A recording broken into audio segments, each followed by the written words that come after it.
Good morning. So before we get into the meat of the message today, I have an activity for you. I'm hoping some of you brought your phones. Maybe even half of you did. Who knows? If you could take it out for me for just one quick second. You have permission now. Go ahead and turn it on. I'd like you to go to the Seattle Times website.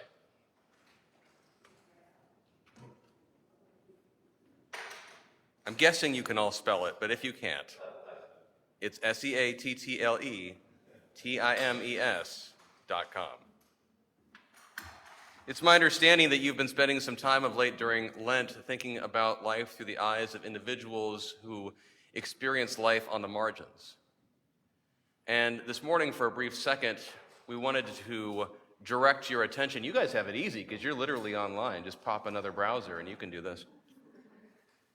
But the timing on this was just too perfect and fortuitous.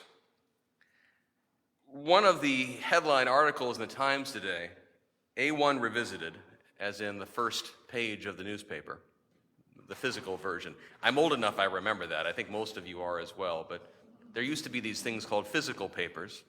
Let me back up. Paper is this substance that's, anyway.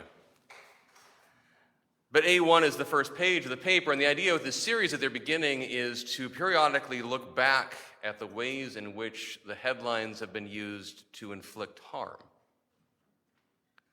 Ways in which, intentionally or unintentionally, but all too often the former, headlines have been crafted in ways that direct us to minimize someone's humanity and emphasize whatever will be scandalous.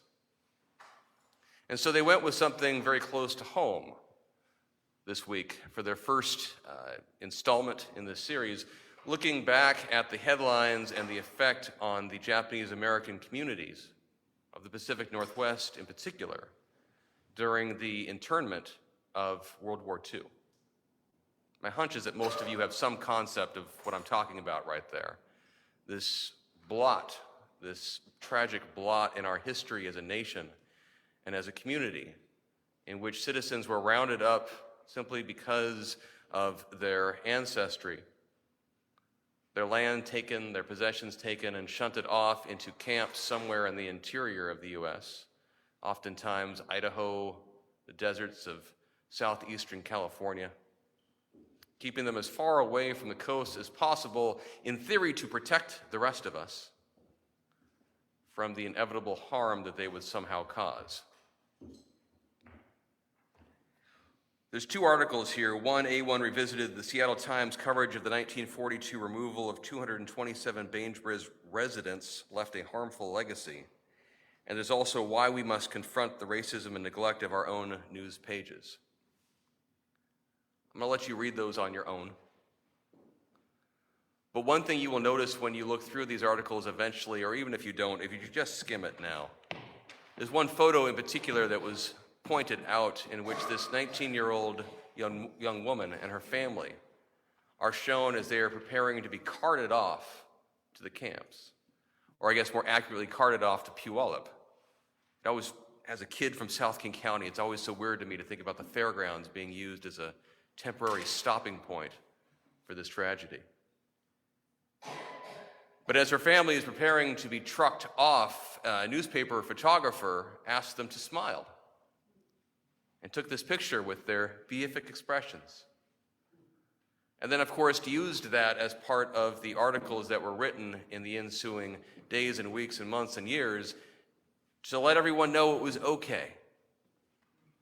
Those who were leaving knew they were doing their civic part. You can tell by those smiles on their faces. See how happy they are?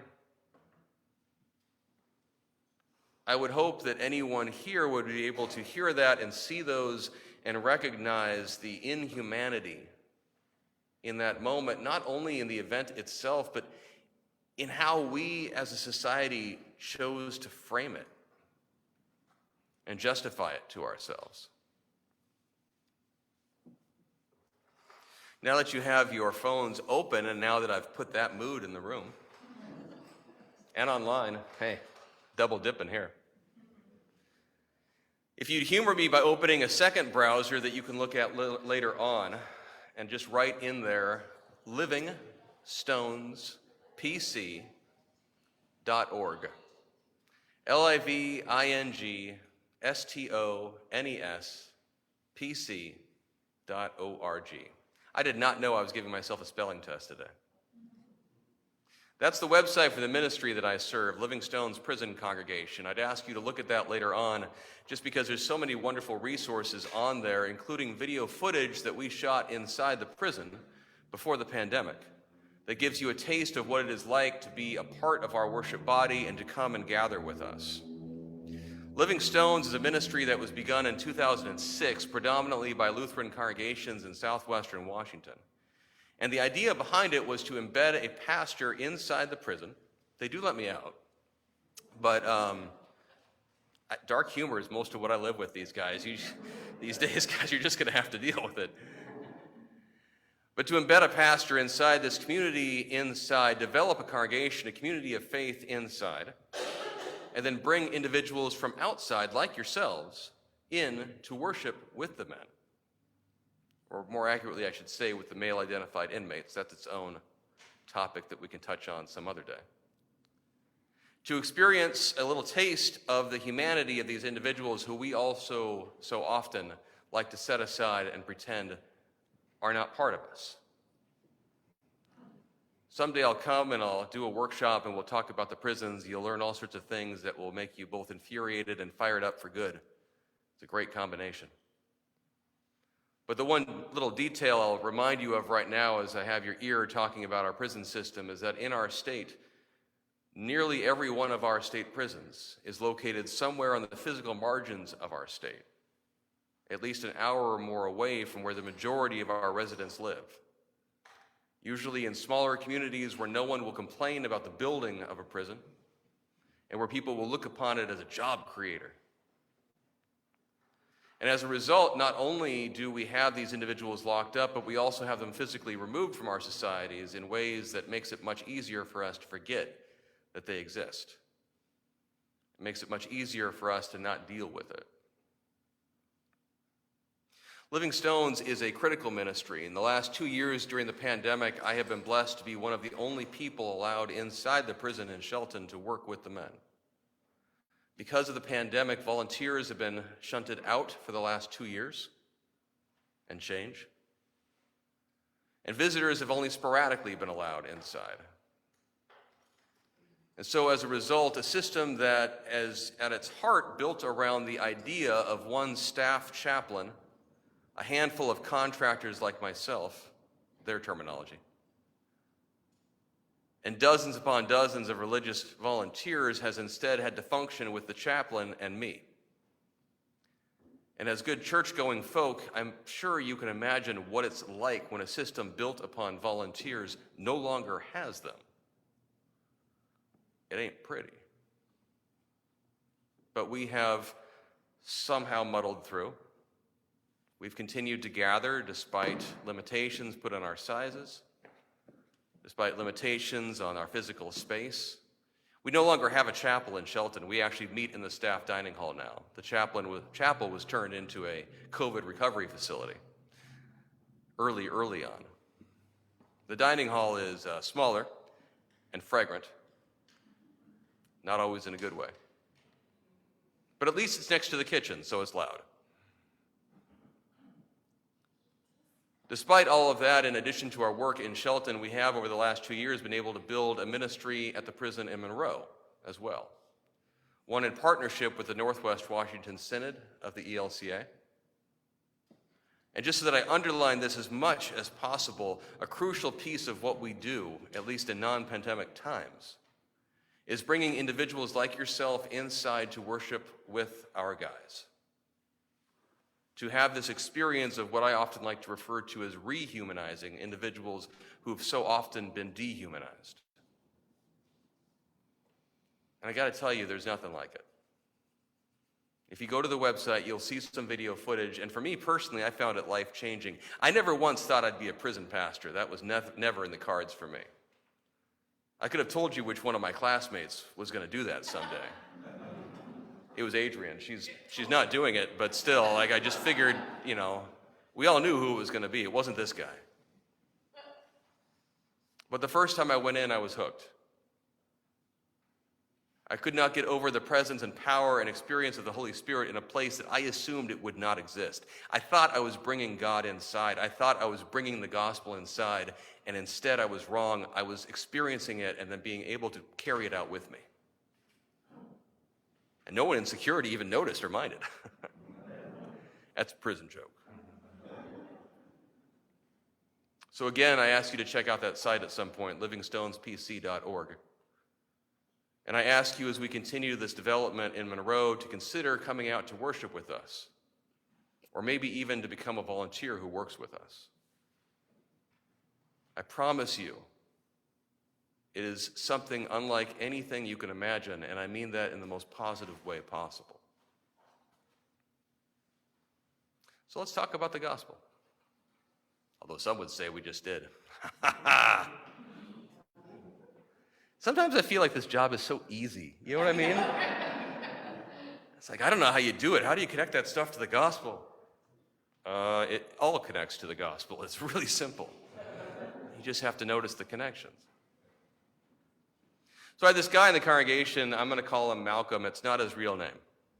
Or maybe it is. Who knows? Now you have doubt. That's all I needed to create right there. By the time I met Malcolm, he'd been down for 38 years, give or take. In the early 80s, he had been involved in a botched robbery that ended in the death of a shopkeeper. And so Malcolm found himself tried, convicted. By his own account, he did it. And sentenced effectively to life inside.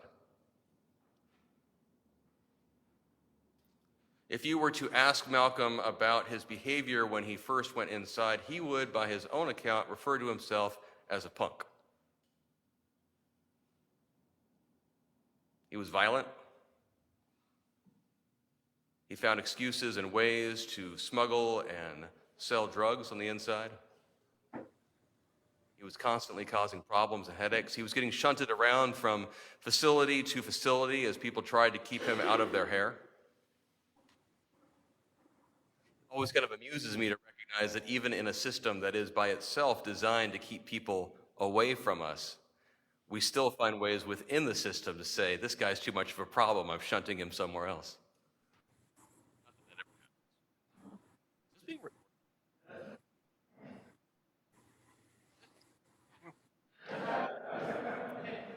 I fully support the DOC and every. No, I'm kidding. Yeah. By his own account, Malcolm was a problem child.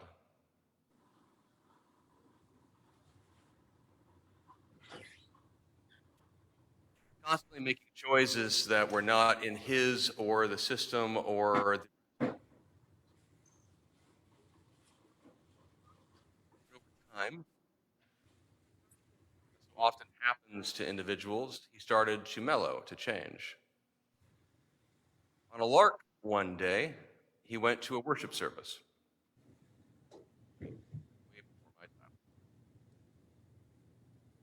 He didn't show up because he was feeling especially devout. He showed up because he was bored. He just wanted some way to. For whatever reason, he decided to go back again the next week. He took some time off, in and out, you know how it is. But over time, he found himself getting more and more interested and intrigued, and he started to become a regular member of this gathering. And it started to spill into the rest of the way that he functioned within the prison. He wasn't dealing anymore. He'd set that aside well beforehand. He stopped mouthing off to the guards. He stopped getting himself into fights and trouble. Eventually, he ended up informally creating kind of a peer mentorship situation with himself and some of the more long-time inmates and some of the new guys. And over time, this developed into something more official as he was serving time at the prison out by Aberdeen. As this went on and as it became more and more apparent that good things were coming out of it, the DOC actually asked him if he would transfer to the prison in Shelton, which is where I met him, so that he could begin some of this same mentoring work there. Now, in Washington State, we don't actually have parole. That's not a thing. For those of you who don't know, the difference between probation and parole. Probation is basically, you've been convicted of something, rather than put you inside, you get to stay outside. But if something else goes wrong, you go inside. Okay? Parole is basically you did something, you've been convicted of something, you go inside, and then at some point we let you out a little bit early. But if something goes wrong again, you're coming back. So while he was at Shelton, he continued to do his work with the mentoring program, become involved in Living Stones and some other ministries. And then one day on a lark, he started thinking about the idea of applying for clemency. Clemency in our state is pretty much your only resort if you are a lifer. It involves putting together a case to present to a clemency board, which is a group of individuals appointed by the governor. And if that board decides to vote in your favor, you then have your case sent on to the governor, and if the governor approves it, you get to go. So Malcolm worked on his pitch, he worked on his case, putting it together. He went before the board, and in a rare example, because it isn't typically this clean cut, they voted unanimously 5-0 in favor of letting him out. Then it went on to the governor. He approved it. And about 3 months into the pandemic, Malcolm finally got to go home. 38 years after his story in the prison system had begun.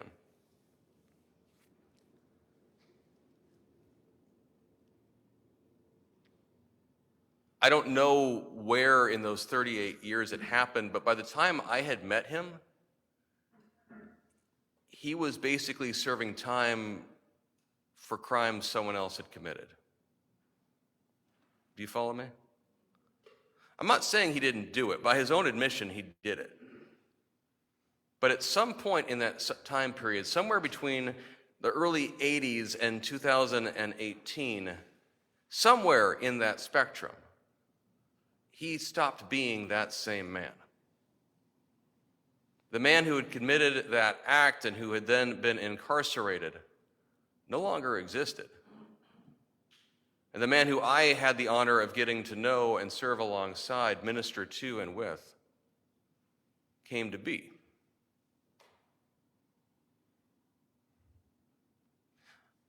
Most of us have probably heard this gospel reading before. Maybe not. The first chunk with the demons and the pigs and all that fun bit, that's kind of the fun piece to talk about because it's weird. Jesus is casting out demons again, and this time there's like thousands of them, and now we got drowning pigs. Preach on that, preacher man. But it's this second half of the story that I find really interesting. The response of the community. The response of the community when this guy is healed. Because you caught what happened, right? If you didn't, I'm just going to say it to you. Then the people came to see what it was that had happened. They came to Jesus and saw the demoniac sitting there, clothed and in his right mind, the very man who had had the legion, and they were afraid. Those who had seen what had happened to the demoniac and to the swine reported it, and then they began to beg Jesus to leave their neighborhood. Y'all realize how messed up that is? That was a little bit of my South King County coming out right there. That's messed up. Christ has healed this man. He has restored him. And his family and his friends who had already abandoned him to the tombs can't deal with the change. They can't deal with the idea that this guy has changed. I don't know if any of you have ever read anything or studied anything about systems theory. Nods or head shakes. If you haven't, you should Google that too sometime. You're online, go for it. In a nutshell, it's the recognition, it's the field in psychology, the recognition of the ways in which human systems interact and function and dysfunction. The ways in which our communities are so woven together that as one person within the system begins to change, as their role changes, as their attitude changes, whether it's in healthy or unhealthy ways, the rest of the system will naturally fight against that change, will rebel against it. Because even if it is a good change, it's still change, which makes it scary, makes it threatening. We see that all the time. My previous call before I was working in the prison, I was serving a regular congregation. Bethel Lutheran and Shoreline. Now you don't have to Google that one. The super short version of my time there was that part of what I did was help that congregation come to the process, work through a process of discernment to realize that in their case, what they felt called to do was to sell off the building that they could no longer afford, that they'd been deferring maintenance on for decades, and use those proceeds to purchase a storefront about a quarter mile away. They went from being a congregation in incredible debt with a building that was killing them into something with a future, frankly. And for those of us who were a part of that discernment and who were part of that conversation, it took months and months and months of conversations and prayer and wrestling with what to do before we came to that decision, and it was eventually made and it was unanimous. But I will never forget the pushback that we received as a community of faith from people on the outside,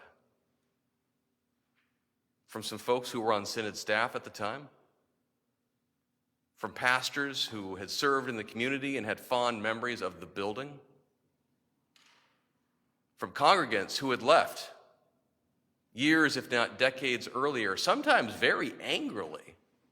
That never happens. That was the only time in history people have ever left a church angry. And as we came to this decision as a community of faith in a very healthy way, there were these folks on the outside who refused to acknowledge that it was healthy. It was not a change they could deal with. The system was not the way that they wanted it to be. Where am I going with all this? Don't worry, I know where I'm going. That was a rhetorical question.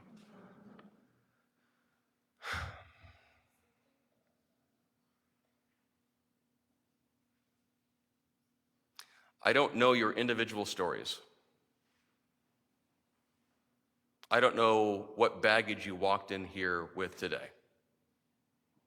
I don't know what happened to you at work or at home. I don't know what fight you had this week with your partner or your kids or your grandkids.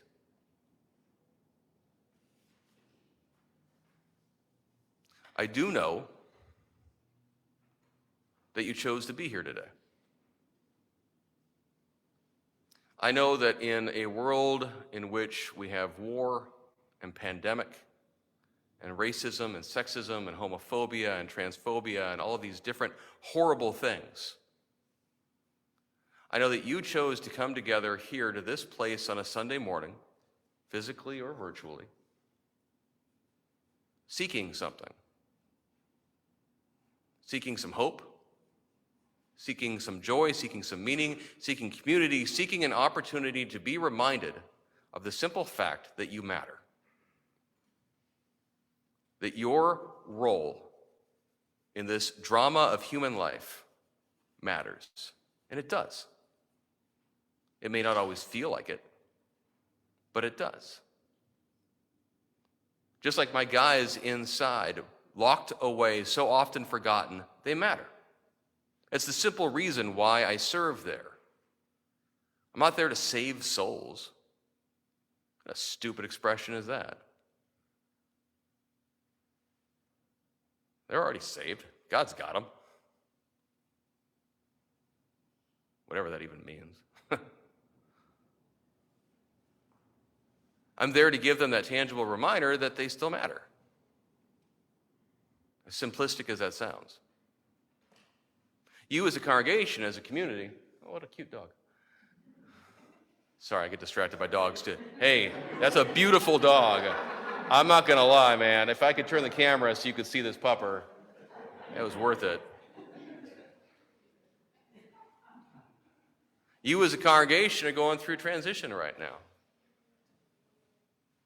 You've had a pastor serve you faithfully for, 22 years? Now you find yourself trying to figure out, well, now what? You know you're off to a good start. So that's good. You got that going for you. But it's a time of transition, and that's always scary, because even if it's healthy, it's change. And we as human beings hate change. Even those of us who are okay with it, only so much. And so I know that too. I know that in the face of the uncertainty that you are experiencing as a community, I know that God is here with you. That your willingness to wrestle with the now what, that wrestling with that, with the now what, is another indication of Christ's presence here with you. And that when it all comes through and it's all said and done, you're going to be okay.